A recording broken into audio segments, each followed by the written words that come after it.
One question I have, and I'm sure a lot of people would agree, is will we see Luna show up in Generation 5?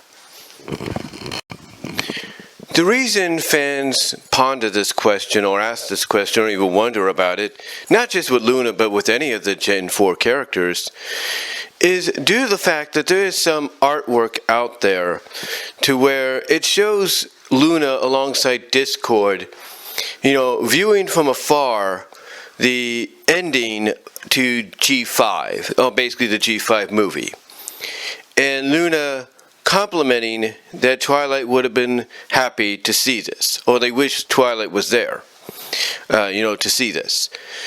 And it got me thinking, what if Luna, because she seems like the kind of character that would be perfect for this, but what if Luna is one of the only G4 characters we get to appear in G5?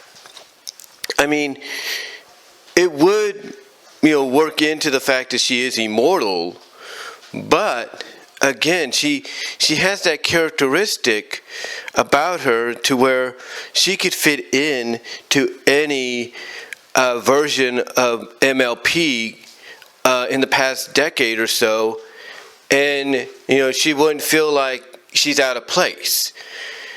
And to me, Luna fits that bill.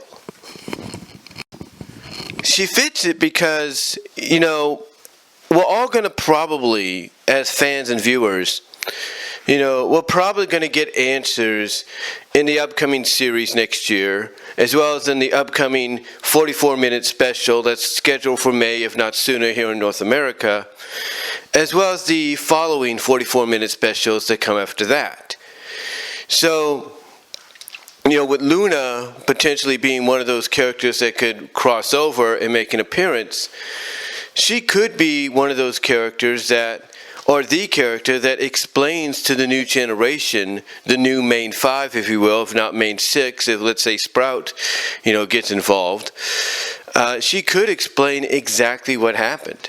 She could tell them from her point of view and from what she's experienced herself, exactly what occurred, like where the crystals came from, what caused the separation between the pony races, to the point that magic was lost, but there was no Wendigos or anything like that as a result. She could probably explain, the whole scenario.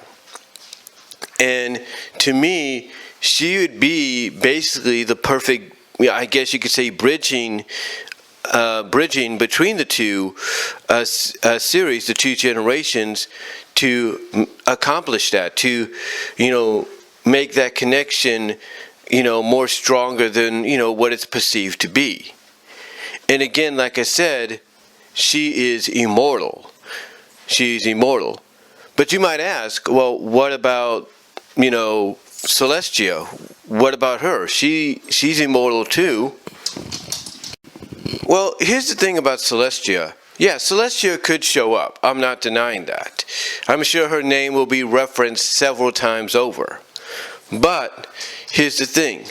Celestia has had her time in the sun, so to speak. And maybe she feels that, in story, her sister has grown up, wise enough to, venture out on her own, make her own decisions, and maybe encounter those that might be in need of advice. And to me, like I said, Celestia, she could show up. There's no doubt. But I think, like I said, Celestia has had her moments, and now it's time to pass that, I guess you could say that counselship, that sagemanship, if you will, over to Luna. And a lot of people have pointed this out about Luna when they've talked about some of her episodes.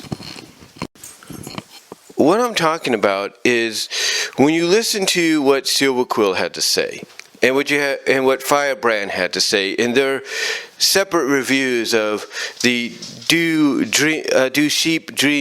Princesses Dream of Sheep or something like that. as well as their, supplement companion videos, as well as their own individual videos on Luna. And they always say that when she was mentoring and looking after the Cutie Mark Crusaders, she was offering a bit of wisdom, a bit of sagemanship, if you will, to them to help them kind of understand the situation.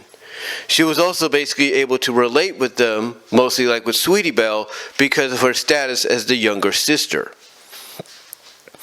And maybe we're looking at something similar as she appears in Generation 5. And like I said, I think she's the most likely character out of any Gen 4 character, and there might be a few in between, but I think she's the most likely to appear not just in flashbacks, but in present day. And like I said, she, in my opinion, could be the one that gives us, sort of the lowdown, the exposition, if you will, as to what exactly happened. Like I said, she could give not just the characters, but the viewers themselves pretty much a history lesson of how the crystals came to be, how the pony races, separated in the first place, and mostly, where is Twilight? Because if Twilight's an alicorn and she's also supposed to be immortal like Luna, where is she? And Luna might be able to give us the answer to that. So to me, I truly think Luna will show up in Generation 5. Now, how often do I think Luna will show up? That's up to the writers. But I truly believe she will. Now, could I be wrong about Luna's appearance? Guest appearance, if you will, and all that? Oh, absolutely. Absolutely, I could be wrong. But here's the thing. Any time shows have decided to do soft retcons or reboots or continuations that take place in the future, there have been times that they have actually brought in the past generation, the previous, I guess you could say, foray of characters, to interact with the newer ones. A good example that comes to my mind is Extreme Ghostbusters. We knew that there was a connection between it and the real Ghostbusters for the fact that Egon was the teacher of the college, of the class, where the Extreme Ghostbusters team came to be, or started to form. We know this as well because Slimer's in there and Janine's in there. But here's the thing. That was the only connection we ever had. And did they get involved in the action? Absolutely. But not as much. It wouldn't be until they brought in the rest of the Ghostbusters team, the real Ghostbusters team, that we got a proper crossing over and meeting of the generations. Like I said in one video yesterday, the same could be said for TMNT. TMNT has had several crossovers with past, incarnations of their, versions of the Turtles. But sometimes it's not just past incarnations that are looked at as alternate, universe versions. But in a sense, they're looked at as past generations meeting the current generation, And it's something that really is very appealing and really gets people talking and people getting in, as well as wanting to have more of that in the near future. So when it comes to Luna, I could see her being in that position to where she would be a representation, not just in flashback but in present time, of the previous generation, meaning the new generation. And again, like I said, giving the characters and the viewers exposition, history lessons of how everything happened, came to be, and the whereabouts of certain characters. Like I said, Twilight Sparkle. Everybody expects her to be around because she's immortal too. But maybe Luna can give us the explanation about what happened. Stuff like that.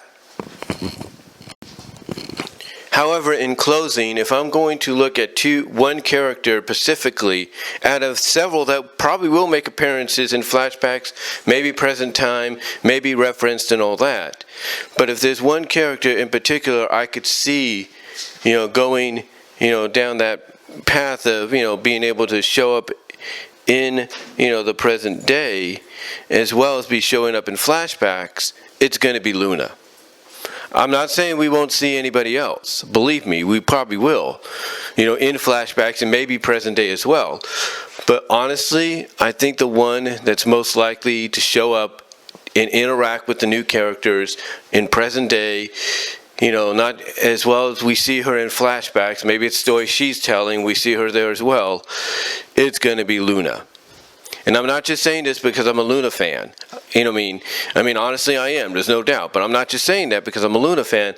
I'm just saying that because I feel Luna's character, despite all the character development she got in Friendship is Magic and in the comics and all that, animated and, like I say, comic-wise, I feel Luna is the most likely to go down that path, of being the one that, lets everybody in on what's been going on, what happened, and maybe be there to essentially once in a while give a little bit of sage and wisdom and advice to Sunny and her friends. I could see it. I really can. But what do you guys think?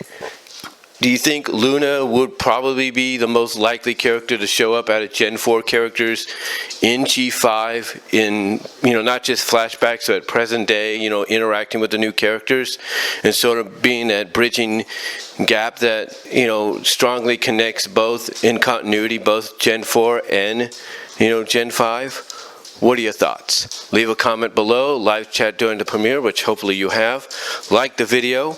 Check out the Teespring store. Check me out at Venmo if you want to donate there. Check me out at patreon.com at BW Rosas. Also check me out at BW Rosas Discussions on all your favorite audio podcast locations. And check me out at BW Rosas on VENMO for more content that you can't get here due to copyright reasons. But let me know what your thoughts are, and I am out.